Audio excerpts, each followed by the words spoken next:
My name's Korey Schindler. I'm co-owner of Impact Fitness in Tampa, Florida. And for the month of June, I had 381 follow-up attempts for potential clients. Korey's reward for contacting those leads, get this, 51 booked consultations, 44 people showed up, and 41 signed up. Those are huge numbers. Impact Fitness made all three of our most recent top 10 leaderboards for marketing. You're going to find out exactly how on this episode of Run a Profitable Gym. I'm your host, Mike Warkinen. Please hit subscribe with my thanks. Now, quick brief. We track how many leads book appointments in gyms. That is your set rate. We track how many of them show up. That is your show rate. We track how many of them buy something. That is your close rate. Excellence in all three areas shows a slick marketing funnel that fuels an A-plus gym. Korey built one, and he's going to help you improve your funnel today. Are you ready to roll, Korey? Absolutely.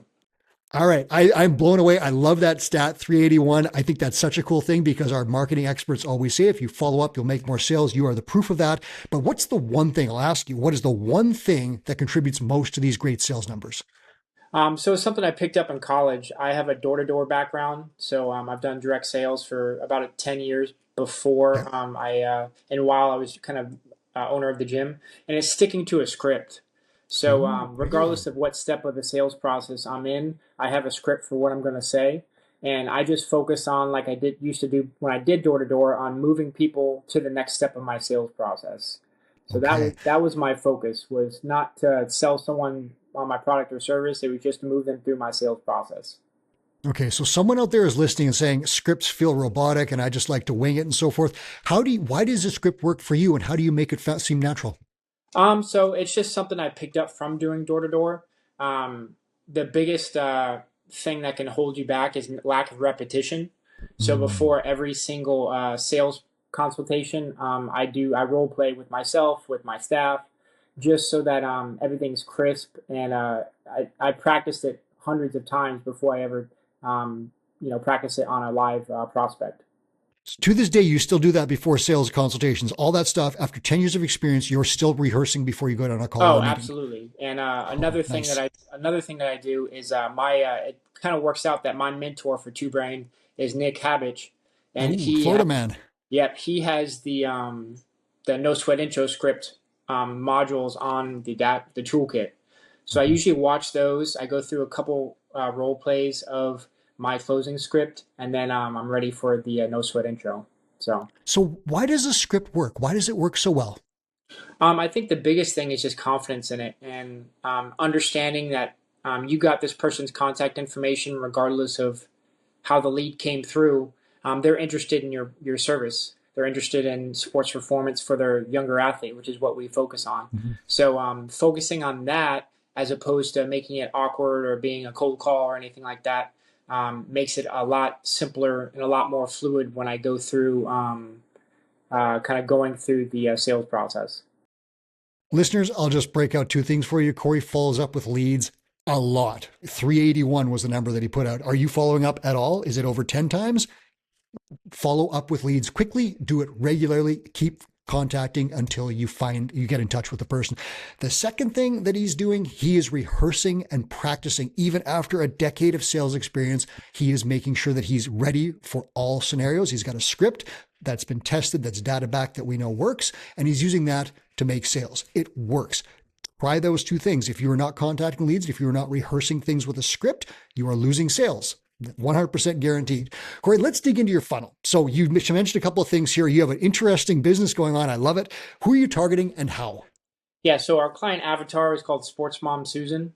I Um, love it. it's a sports mom with 2 to 3 kids that play travel sports, and they're looking. Their coach, for playing time reasons, for injury reasons, Mm-hmm. has directed them to get some outside strength and conditioning, and that's what we focus on. So we really target. We have a marketing mix for the areas of our funnel from the top. So we work on a lot of referrals, organic referrals from talking Yep. to the members that we have, as well as siblings and parents of the kids that we're training. So we have family plans set up so that an entire family can come and train with us, and that's a lot Mhm. of our membership. Um, Okay, so that's a referral. That is awesome. If you get one kid and the kid plays sports on a team and they want to be good at it, they probably have, depending on the sport, like 20 other people that they know, right? exactly. Yeah. Yeah, Yeah. that's incredible. So your referral funnel sounds amazing. Do you run any paid ads? Yeah, so we do Google ads, we Mhm. do engagement ads on Facebook, and we do lead ads on Facebook as well. Do you have a rough sense of what your lead breakdown would be from those two sources? Is it like 70-30 or something? Do you have any idea?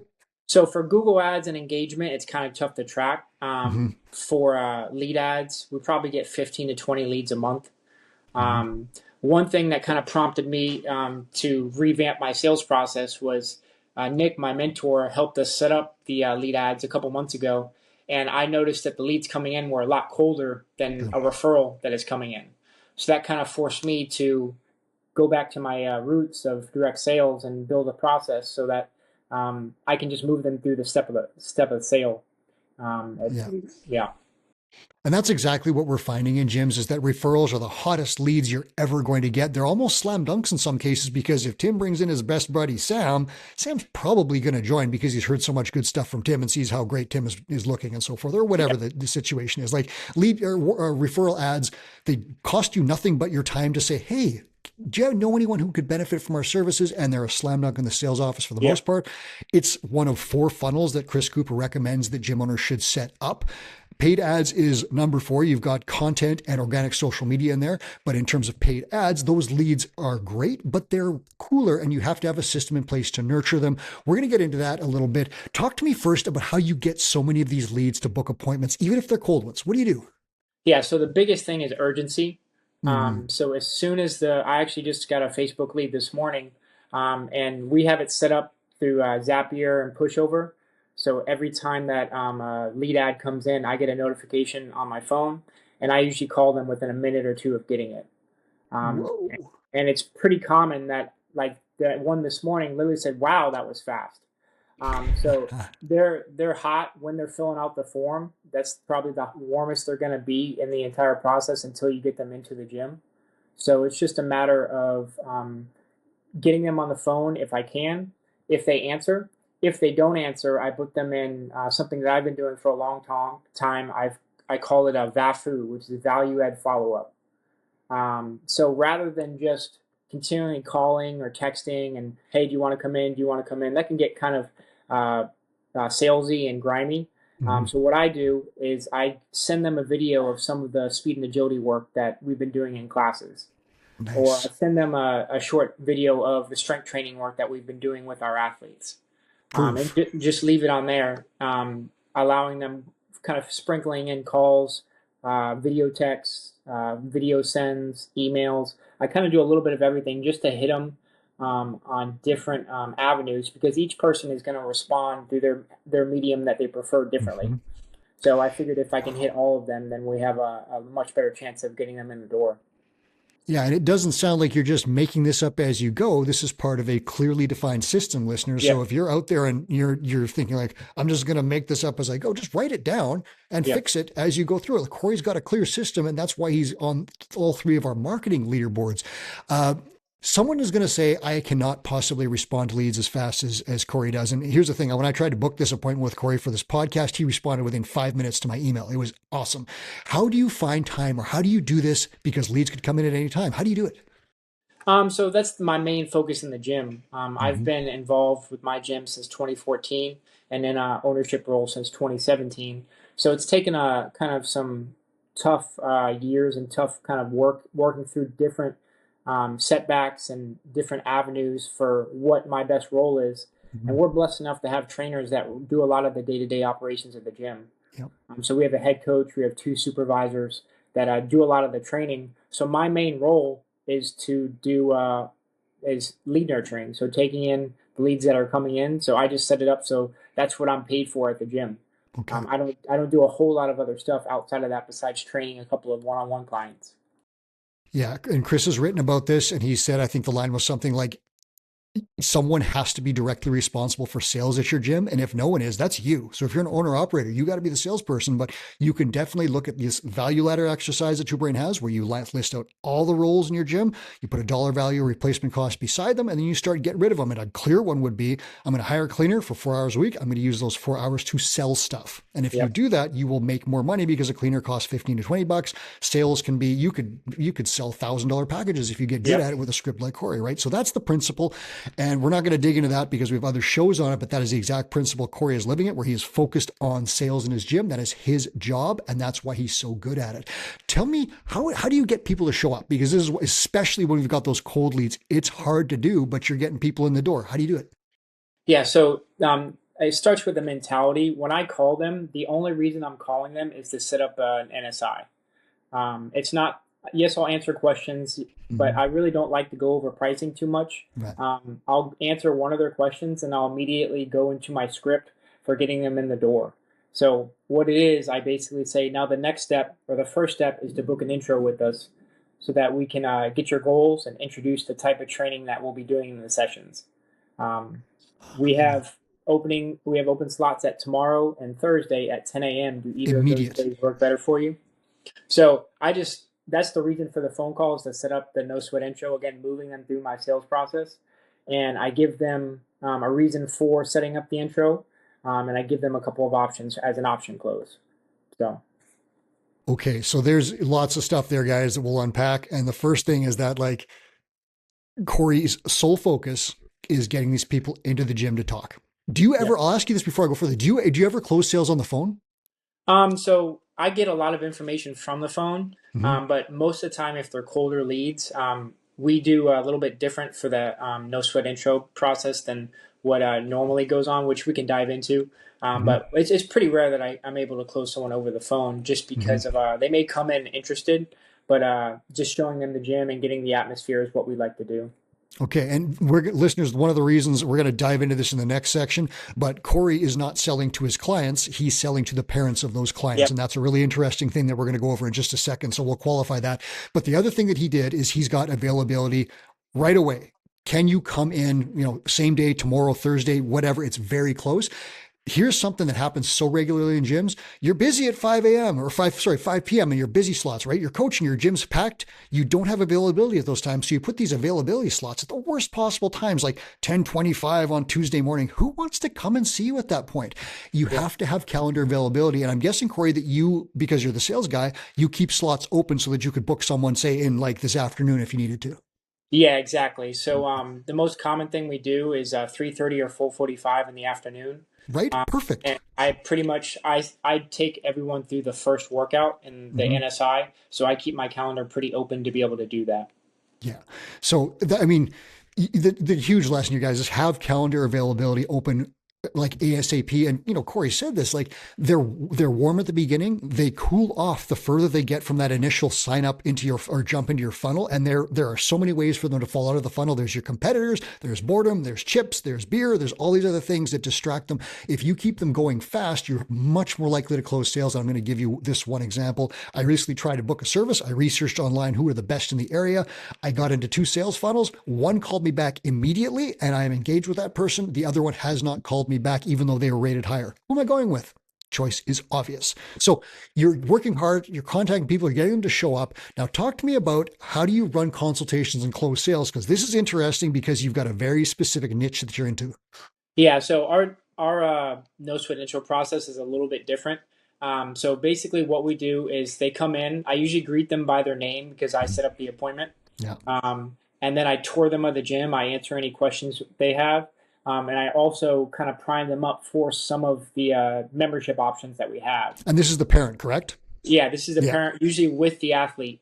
So we're Okay. walking through the gym. We're going through how the classes are laid out, the order of operations of things. So we'll do about 5 to 10 minutes of flexibility, then about 20 minutes of speed agility work. And then I Mhm. walk them to the weight room, show them the weight training. I overcome their common myths of weight training and youth stumps growth in kids.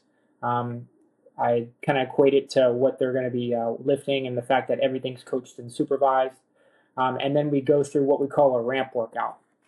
So while the parent is taking through or signing the liability waiver, we have coaches that are taking the athlete through an introductory workout that, again, it introduces the type of concepts of training that we're going to be doing Mhm. without pushing them too hard or getting them nauseous or anything like that. We've just learned from experience that it's a lot better this way rather than pushing someone so hard their first time, never having trained like this before. and then end up throwing up or feeling nauseous or anything like that. Done So it. Yeah. yeah, and so that's what we start with. The tour, we go through the ramp workout, and then usually what we'll do is I'll walk him or the athlete and their parent back into the office. We'll close the door. I'll have them sit down on the couch. Sitting down is super important for closing. And I'll ask them a couple of questions that are kind of priming them to say yes a couple of times. In sales, one of the biggest thing that you can do is to get the prospect saying yes before the big yes comes. So what I do is I ask, do you think workouts like that would help you achieve the goals that we talked about? Yep. Yes. And then I go through the different group training options that we have, and I suggest which one I think would work the best for them. Um, Wow. yeah.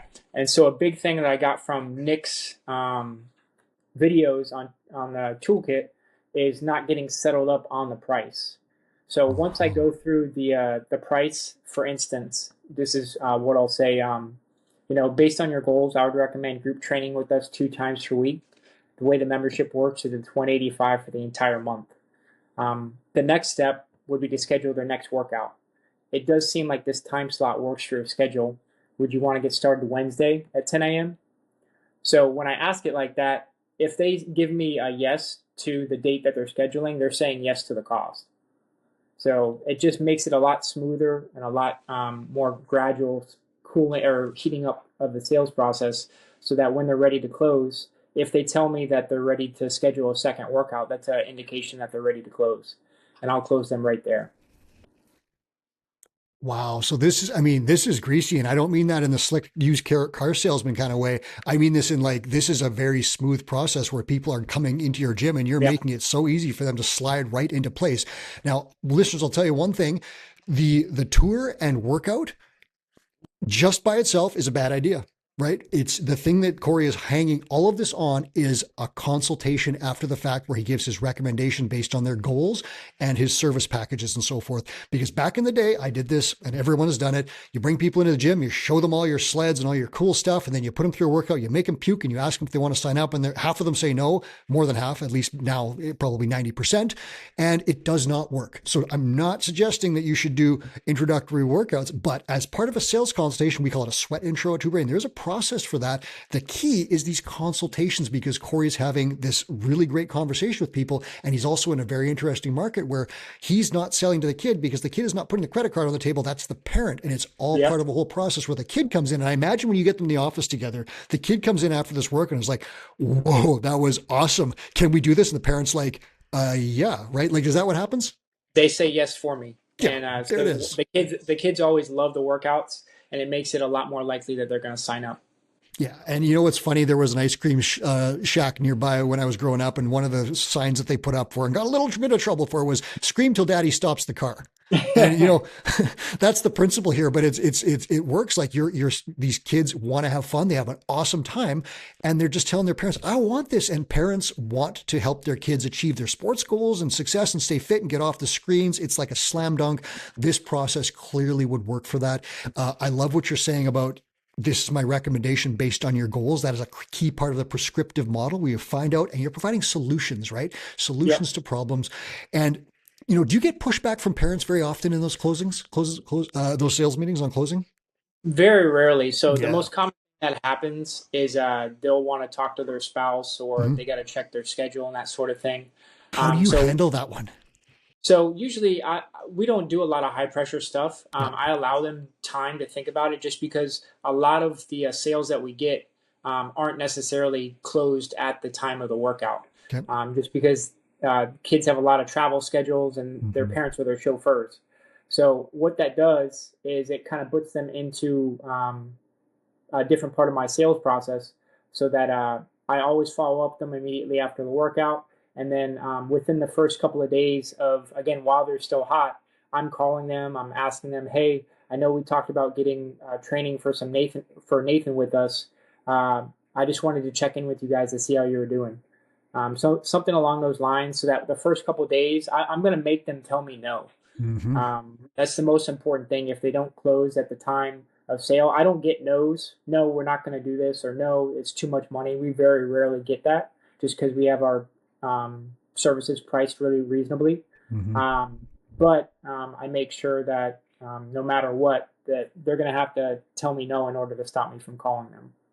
So Yeah, and I would ask you if this process works for you, but I don't have to because your numbers speak for themselves. You had yeah, 44 people show up and 41 people bought. So whether they bought in that appointment or a couple of days after that because you called them, then that close rate is ridiculous. So that's yeah, like it works. Obviously, the numbers back it up. We always rely on data here. We'll never tell you something without backing it up on data. So that's exactly, you know, the process works by following up. If you hear a drumbeat here, listeners, in this show, it's systems and following up, practice, scripts, reps. It's all a systemized process. So if I can give you one thing to do right now, is start systemizing your process. How many times have you followed up with this lead? How many times have you followed up after a person said, I'll think about it? How many times have you practiced your sales scripts? How many times have you confronted objections, whether it's with your dog or your staff? If the answers are zero across the board, you're not making sales. You can improve those numbers by doing this. I want to talk to you. You've mentioned Nick a number of times and mentorship. How does a mentor help you do this? You obviously came into this thing with 10 years of door-to-door experience. What did you sell door-to-door first? so security systems. So Okay, it's there you go. yeah. So it's by a company called Vivint. They're owned by NRG now, one of the Okay. largest energy companies in the world. Okay, But so you did. Well, go ahead. Pardon me. I was just going to say they becoming. So I went to school for exercise science. I have an Mhm. exercise science degree from USF in Tampa, Mhm. and they didn't teach me anything about being a business owner. Um, I Right? I learned the technical aspects to get my CSCS for Yeah. certification, so I felt super confident in that. But it was really the direct sales and the door to door that allowed me to flourish and not give up because it was pretty dark when I first came on for ownership about 8 years ago. We didn't have any systems in place. We didn't have a whole lot of stuff going on, and it was tough to kind of pull us out of that hole. But I know we were talking about the numbers from May, but we just had June was the largest month in revenue that we've ever had as a company in 13 years. So, and that's just testament to the quality of our trainers and the systems that we've put into place to make sure we have the right people on the right seats in the bus and have those people focus on those things that they're really good at. Yeah, and back in the day when I started gym 2011, 2012, you could get away with being terrible at sales because I was selling a unique product in a giant market with one other competitor, and it was a slam dunk. Even though I was terrible as a gym owner and as a salesperson, you can't do that anymore. Yeah. Intensity has been commodified. All this, everybody's doing fitness. You have to do it properly and you have to know how to sell stuff. Talk to me about mentorship. Again, you did this for 10 years and Yeah. you've mentioned a lot of stuff that Nick's helped you with. What did the Two Brain system and Two Brain mentorship help you do and make and refine yourself as a salesperson? So the biggest thing with the monthly meetings that we have with Nick is to address one problem that we're having. That's really all Ah, the time that you have. And we've had coaches in the past that got us to a certain level and then we kind of plateaued. The mhm. biggest thing is making sure that we're coming to those monthly check-ins with our mentor prepared, so that my business Yeah. partner and I have something that we need to work on. And It actually happened a couple of months ago that all of this kind of came about for me setting up lead ads because I was a little bit concerned that our closing rate was down. So I asked Nick Mhm. about it, and he said, "Listen, man, I've never been concerned with your closing rate. You just need to get more leads." So it kind of was the impetus for us setting up lead ads, us getting colder leads coming in the door, and realizing I needed to revamp the process. What I'm responsible for, I need to revamp the sales process to make it so that it's a lot more fluid and a lot more structured. So just Yeah. coming to Nick with one problem a month and having him listening to his advice and his experience and immediately acting on the advice that he gives us has been integral in where we're at now. Yeah, so you just laid out one of the greatest examples I've ever seen of talking about how the mentorship process with Two Brain is that you figure out what's wrong or the biggest problem in the business, the one thing that you need to work on, and then you hit it right away. And then you move on to the next thing and you do that in succession over and over Yep. again. And you don't stop doing the things that are working. You fix the other things. So, like the example you said, you looked at your funnel and you analyze your funnel and everything, set rate's good, show rate's good, close rate outstanding. What do you need? More leads because Yep. everything is perfect. You would not get more leads if your show rate sucked. Like that'd be Yep. just a mistake because then you're buying all these leads. They don't show up. Like it's just a waste, right? So we're analyzing the funnel, and this works for every other aspect of a business, not just marketing. What is the problem? How do we fix it? take these steps. Did you take these steps? That's the mentor providing accountability, and then systemizing it, moving on to the next thing. And you just keep doing that over and over and over again, and businesses gain momentum and spiral up. Is that an accurate description of what you've been doing? Yeah, 100%. That's right on for, where we've seen the biggest changes, and where kind of the scalability of our business has been going. Yep. And that's how big businesses become big businesses. It's on the backs of systems. It's not on the backs of random stuff and napkins and I forgot your sales appointment. It is systems, repetition, and scripts. I'm not going to beat this to death, Korey. I'm going to let you get back to your next sales appointment. I want to thank you for sharing all these tips. This episode is hugely valuable, listeners. Rehearse. Do your scripts. Get your stuff together. Make a difference in people's lives by selling to them. Korey, thanks so much for sharing everything today. Appreciate it, Mike. It was a pleasure. We'll have Korey back because I think his sales numbers are going to keep going up. Thanks for listening. This is Run a Profitable Gym. I'm Mike Workman. That was Korey Schindler. Please subscribe for more episodes. You do not want to miss them.